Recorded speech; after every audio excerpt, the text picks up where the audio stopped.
Jeff Pulver is the organizer of the 140 conference, and Rob McClendon had a chance to visit with him to discuss all things Twitter.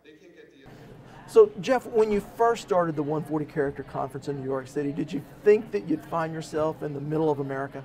No. In fact, when I started the conference in June of 2009, I was really fascinated by what was going on in the world, because I first came up with the idea in February 2009, and I was sort of like trying to call BS on some of this, because I thought it was like too good to be true, because this was at a time, right, I understand the presidential elections were won by YouTube. I understood the YouTube presidency, but I really did not understand at the time this contest on CNN between CNN and Ashton Kutcher, like for race to 1 million followers. What was up with that? So I was trying to like cut and look for like the real meat and what was happening in the internet.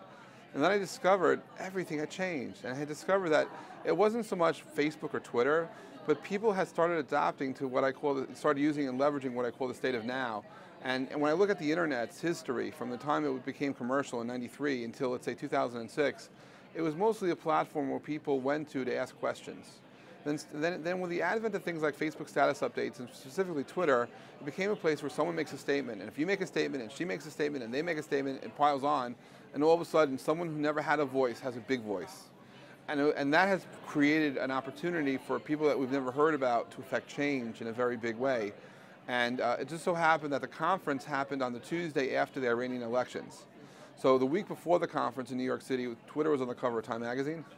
And then the Tuesday after, about 10% of the people who came to the first conference were in green in support of the Iranian people.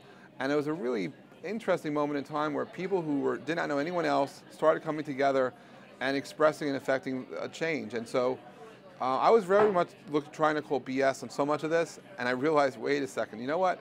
Disintermediation and a disruption is happening. That if you're in the PR industry and you represent entertainers, guess what? You can't shut them up. They now have a platform. And so you really are struggling if you're trying to own the messaging.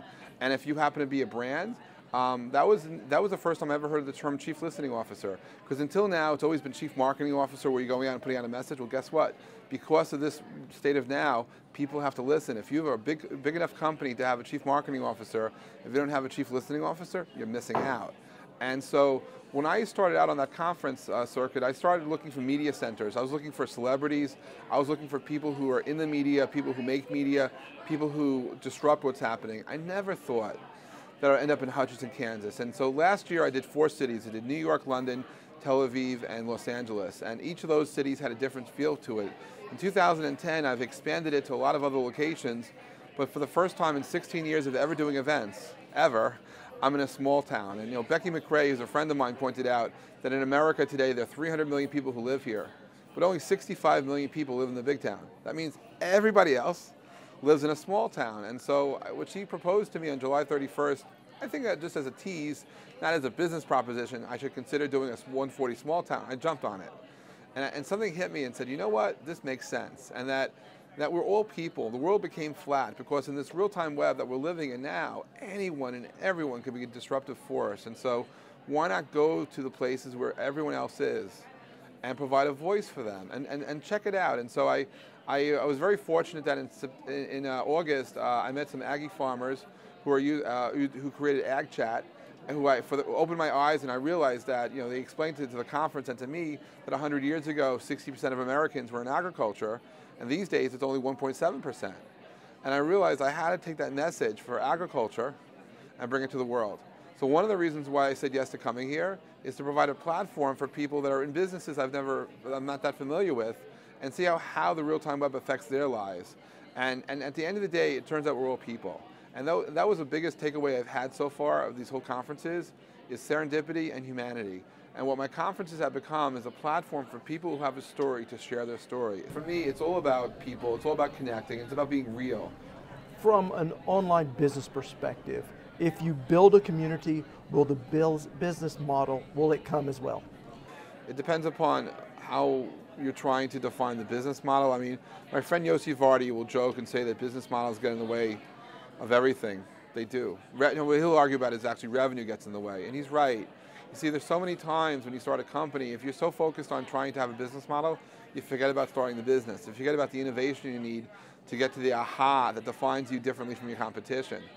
And so I think that if you can allow yourself the creativity to actually figure yourself out, because don't forget, Google for the first 2-3 years of its business had no business model. Ultimately, it turned into one of the largest companies in the world, creating billions of dollars of revenue, but they gave themselves a chance to figure themselves out. Most successful businesses in the world are not successful in the one thing they started out to do. They allowed themselves to morph and to change and to figure out that space for them. So in terms of online communities and business models, yeah, sure, if you hit it right, or more importantly, if you hit it wrong. I've learned more from my failures and my successes. I've learned more from being around innovative, driven people who see things a little differently than everybody else. And so, is it possible to make money from community? Absolutely. The biggest thing you have to know about is not to listen to other people. If you feel a need and drive to do something, do it. It's like, things in motion stay in motion, but sometimes you have to get yourself up your tush and go and get yourself in motion. I noticed on Facebook and on Twitter how people were sharing messages and how, being always looking at how communications happens, I started noticing that if you tweet somebody, maybe a phone would ring. Or if you say something, maybe people will reach out to you. And I believe fundamentally the world of business is changing the face of how we communicate. So the evolution of social communications is having a direct effect on the future of how businesses communicate with businesses. And this is a very, very big thing. And so through the 140 conferences, I'm seeing it on the peripheral, but I'm also have another focus of mine looking at how the evolution of social communications changes everything. And so can we build online communities that make money? Yeah, I mean, one of the secrets of the 140 conference, I've been able to create a global brand, hold the event literally in cities around the world. My entire advertising and marketing budget to date has been zero. Zero. Now, to see how one Oklahoma businesswoman is using Twitter to save small-town rural America, simply head to our website at okhorizon.com, where we have a link to social networking entrepreneur Becky McCrae.